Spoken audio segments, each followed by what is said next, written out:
What's up, y'all? It's your girl Shay Renee, and I am back. And I know this is late as all get up, this Kandi and the Gang finale video, but I had to do my review for this show because let me tell you something. I actually loved this show. I am excited to see it come back for a season two. I hope it gets greenlit for a season two. But let's just get into it, shall we?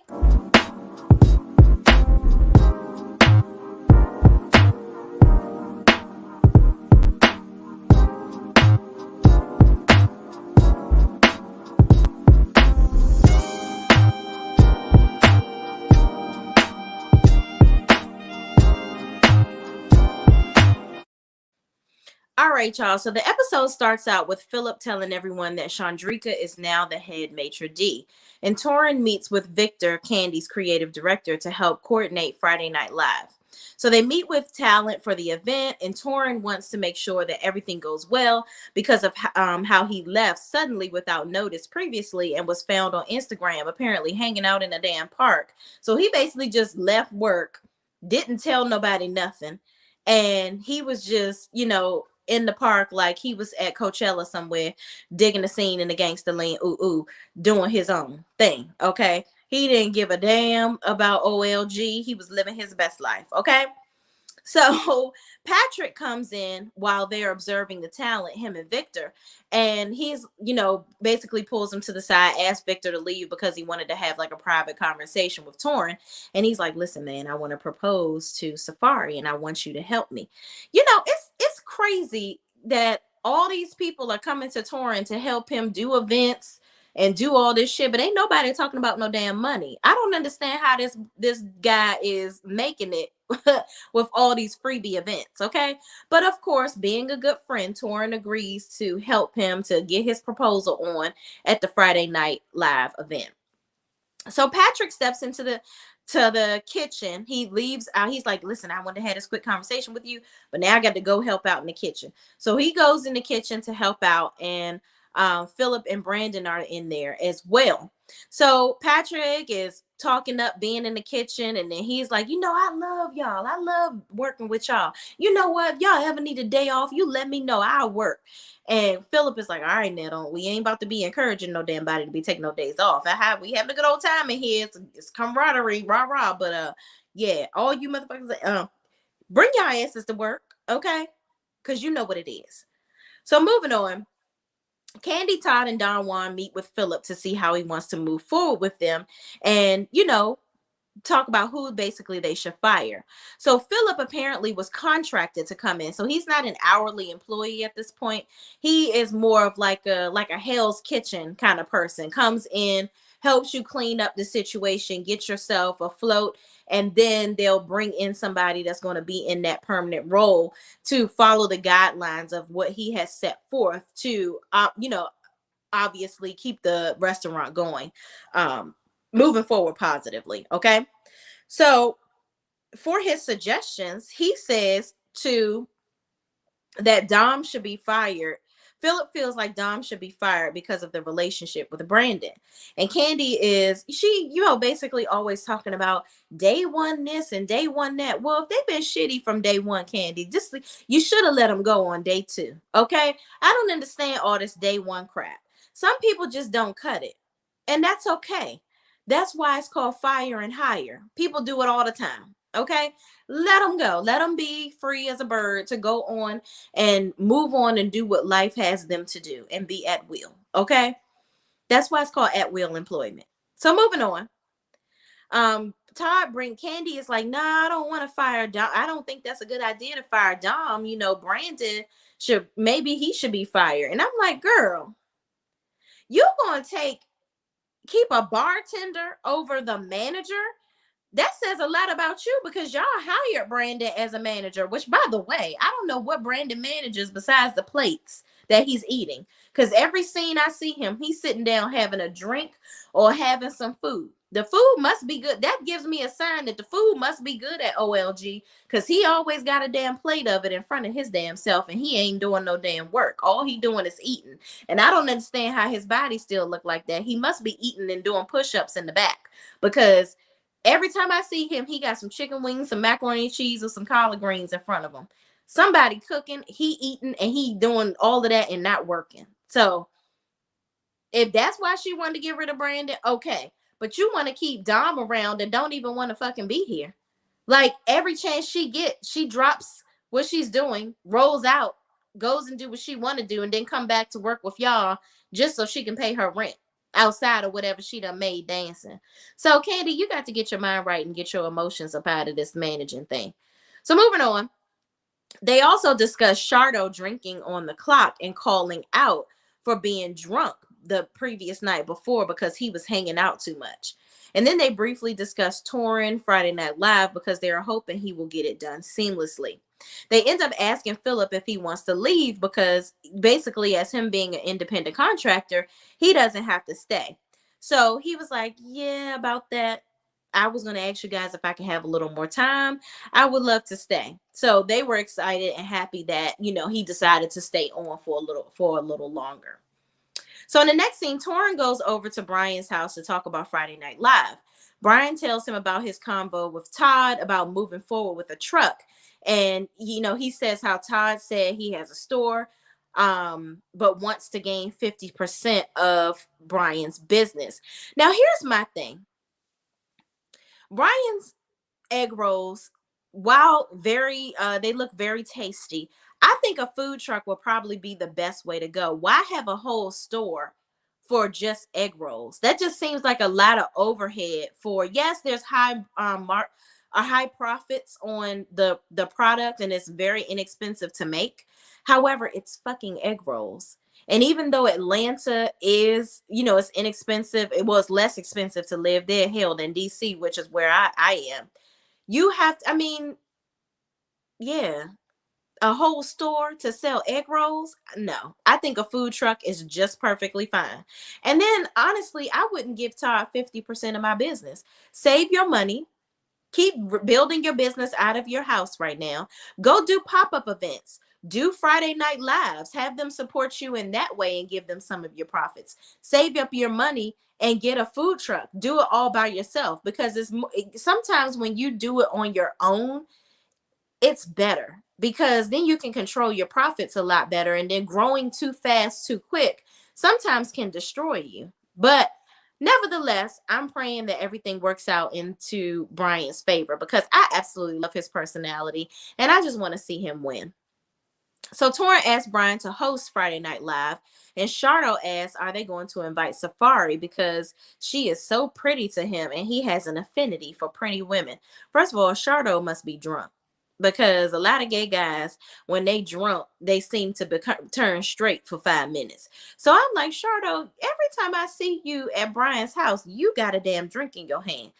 And Brian, how is this working? You are a recovering alcoholic, but then you creating another alcoholic in your house. Now, let me not say that. Let me take that back because I don't know if he's obviously Shardo is a grown man. He can do whatever he wants to do and nobody's influencing him to do anything. But you sent him upstairs to get some wine out your closet. Why you got wine in your closet? Because that means you're drinking it too much if it's in your closet. Now, Brian revealed, now I wonder why Shardo was always at his damn house, but Brian revealed that he did let Shardo move into his apartment, and he was staying with him for a little while because he was in between with a roommate situation and looking for another place, whatever. And, Brian was like, he don't really want no roommates, but he wanted to help him out. So he let him stay with him for a little bit. And apparently they tugged and pulled too, child, allegedly, from what he said. So anyway, moving right along, Torrin asked Brian if he ever had sexual relationships with that woman, and he said that with a really close friend, he did 3 pumps and it wasn't for him. Child, who did this experiment with him? Because Stevie Wonder conceded that man don't want no woman. Moving on. Patrick takes his mom Weenie to the flower shop to talk to her about his proposal. And Weenie is emotional because obviously he's her baby boy. And, she feels like she doesn't want Safari to pretty much take her place. She know that he has to grow up and he's going to spread his wings, but she also brings up the fact that he proposed to somebody before and he wasn't ready. But she does feel like he is ready this time, and she just wants him to be responsible, and take marriage seriously, because marriage ain't no pump. Like, this ain't it's not something that's just cute to do for the one day. You have to be mindful of what you're getting yourself into. And he assures her that, he's never going to forget about her. That's his mom. And she always going to be the number one lady in his life, which lets me know that he's not ready to be married, because when you get married, your mama can't be the number one lady in your life. Now, I get it. I love my mama. I loves my mama down. Okay. Can't, in my head, can't nobody replace my mama. But I know in the rules of the Bible, I got to put my husband first, child. My mama first. But anyway, moving on. I get it. I get it. So anyway, Patrick brings up, he says, his mom will always be number one, because Safari said if he goes to jail, she wouldn't wait for him. So Patrick, you got to grow up, sir.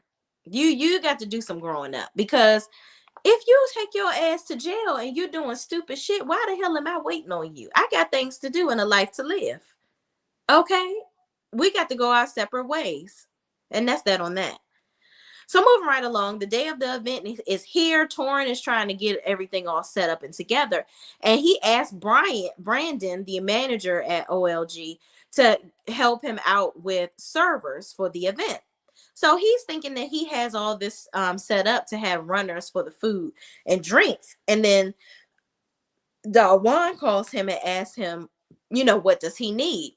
And he asked Don Juan to pick up some carafes or whatever, I guess, to put the drinks in. And Don Juan is like, no, that's not what you need to be asking me to do. I can help you, but whatever you need help with, but that's not a job for me to do. So he doesn't get the carafes or whatever. And so we move on from that. So everyone begins to arrive. Don Juan and Philip are talking, and so this was in a previous scene where Torrin had asked Don Juan to get the carafe, where Don Juan was at home, and he called him and asked him if he needed anything. And Don Juan was more meaning like something logistical, like, okay, we need a space for blah blah blah, or we're trying to do XYZ, and how can you help with doing this, not going and picking up shit. Okay. Which, yeah, Torrin, you need to have all that stuff together. But also, are y'all paying him to do this? Like, is he using his own money for all these decorations and shit? Like, Kandi, I just did my review for Real Housewives of Atlanta. Y'all talking about Sheree don't pay nobody. Kandi, you been, a word on the curb is you don't be paying motherfuckers either, allegedly. Okay, so I hope y'all not asking this man to do this shit for free and you paying him, because this a whole production. And I don't care if it's your space and all of that. Pay them people. Okay, moving on. So Don Juan and Philip are at a table and they call Torrin over. Pretty much just ask him how everything is going and inform him that drinks are not coming out as fast as they should, and everything is kind of coming out really slow. So Torrin explains, that I asked Brandon to help me with runners and service, but apparently that didn't happen. And mind you, Brandon is a manager at the restaurant. So by him asking Brandon, it should have been set in stone to have servers for the evening. That's the restaurant. It's at the restaurant. It's just in the back. He should have staffed somebody to do that. So that's not wholeheartedly Torrin's fault. Okay. So then Don Juan uses this as the time to go off like some queen, talking about the carafes, talking about we make two. And then what about you asking me to go get this carafe? I'm like, damn, Don Juan, every time I see you, you go from 0 to 100 real quick. And I'm like, I know you fucking lying, going off on something like a carafe. Like, you already told him your position that you wasn't going to get it. So why are you really bringing this up and making a whole spectacle at the event? Like, you going off like some teenage girl, acting like a queen in the middle of this party and doing all this, moving your body. I'm like, boy, if you don't sit still and shut up, have a drink and chill, grab a Snickers, because you're doing too much, okay? And even Philip was like, all right, now, you talked about me getting emotional with people and being unprofessional. What the fuck are you doing right now? You look crazy. So Torrin walks off. He's like, listen, you're throwing a tantrum, and I got a lot of shit to be doing here. So I'm gonna go ahead and head out. I'm gonna go ahead and do what I'm doing. Cause I'm like, damn, he's my we make too much money to be going and picking up shit for you from the store. All right, Don Juan. All right. Grab a chill pill. So moving on. Torrin walks away basically while Don Juan is yelling. And he gets Brian to come out. He gets back into work mode. He gets Brian to come out and start hosting. And I thought it was so hilarious that Brian pretended to fall down the damn steps when he was coming down and introducing himself. So off to the side, Kandi, Todd, and Philip talk to Shardo, and they end up firing him. They talk to him about calling off and taking money from people to push their names up in the line to get in the restaurant. So they show some lady that said, yeah, last time you did it, you know how you took my money. Can I just go ahead and get my name moved up on the list? I'm like, child, lady, why the hell would you say that? You know this big ass camera is right here. Why would you say that in front of the camera?